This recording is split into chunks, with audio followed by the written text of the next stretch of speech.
काही स्वतःहून केलेल्या आहेत. म्हणजे एक लाभार्थी जे आहे त्यांनी आम्हाला स्वतःहून ॲप्लिकेशन केलेलं आहे की माझं आता लग्न झालेलं आहे आणि मी महाराष्ट्रातून कर्नाटकमध्ये स्थलांतरित झालेलं आहे, त्यामुळे मी आपल्या या योजनेसाठी पात्र होणार नाही. एक आम्हाला जी आलेली आहे त्यांनी स्वतः दिलेला आहे की आधार कार्ड हे करत असताना मी चुकीचा नंबर त्याच्यामध्ये टाकला. ही ऑक्टोबर महिन्यातली तक्रार आहे. एक दोन तक्रारी आमच्याकडे अशा आलेल्या आहेत की मला आता सरकारी नोकरी लागलेली आहे, त्याच्यामुळे मी या योजनेसाठी पात्र आता होत नाही. त्यामुळे आपण ज्या काही बाबी करत आहोत ह्या कंप्लेंट बेस्ड आहेत.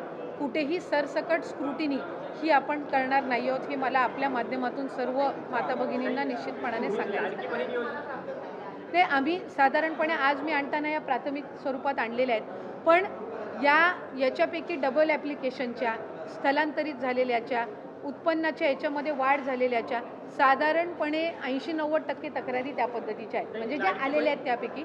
आणि त्याचं आम्ही एक जे काही त्या संदर्भातली योग्य तो विचार करून आम्ही या 5 बाबी आणि या 5 बाबी या आपण GRमध्ये नमूद केलेल्या आहेत. कुठंही आपण शासन निर्णयामध्ये बदल करत नाही आहोत. कुठल्याही एका योजनेचा जर आपण लाभ घेत असाल, समजा उदाहरणार्थ संजय गांधी निराधार योजना आहे, त्याचा लाभ 1500चा आहे, म्हणून त्या ज्या लाभार्थी आहेत संजय गांधीच्या ह्या आपण लाडक्या बहीणमध्ये घेतलेल्या नाही आहेत. पण नमो शेतकरी जी योजना आहे याचा 1000 रुपयाचा लाभ आहे. आपण GRमध्येच नमूद केलेलं आहे की आपण 1500 जो फरक असेल ती फरकाची रक्कम आपण देणार. त्याच्यामुळे याच्यात आपण कुठेही GRमध्ये आपण बदल करत नाही.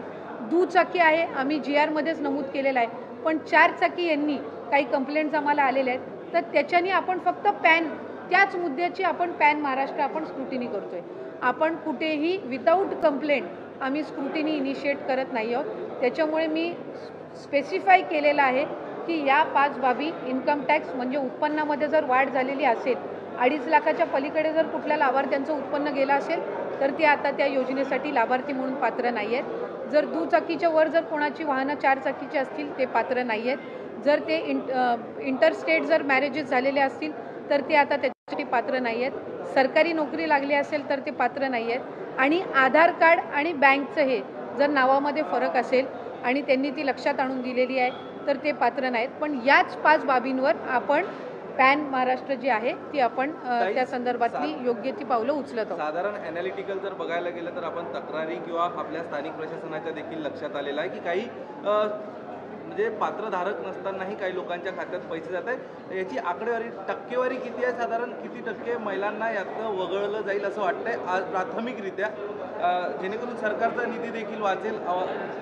नाही, विषय याच्यामध्ये सरकारचा निधी वाचवणं नाही आहे, कारण आम्ही सुरुवातीच्या कालावधीपासूनच 2.5 कोटी लाभार्थी आपले असतील हे आम्ही विभाग म्हणून सुद्धा धरून चाललेलो होतो. जेव्हा बजेटची सुद्धा घोषणा झाली त्याच्यानंतर सुद्धा 2.5 कोटी लाभार्थी हे साधारणपणे रफली मॅक्सिमम असतील हा एक त्याच्यामुळे पैसे वाचवणं किंवा निधी वाचवणं हा विषय नाही आहे. याच्यामध्ये ज्या काही कंप्लेंट्समधल्या कालावधीमध्ये आल्या आणि त्या फक्त स्थानिक प्रशासन किंवा तिथल्या यांच्याकडून आल्या नाहीत तर वेगवेगळ्या माध्यमांकडून सुद्धा त्या आमच्याकडे येत होत्या.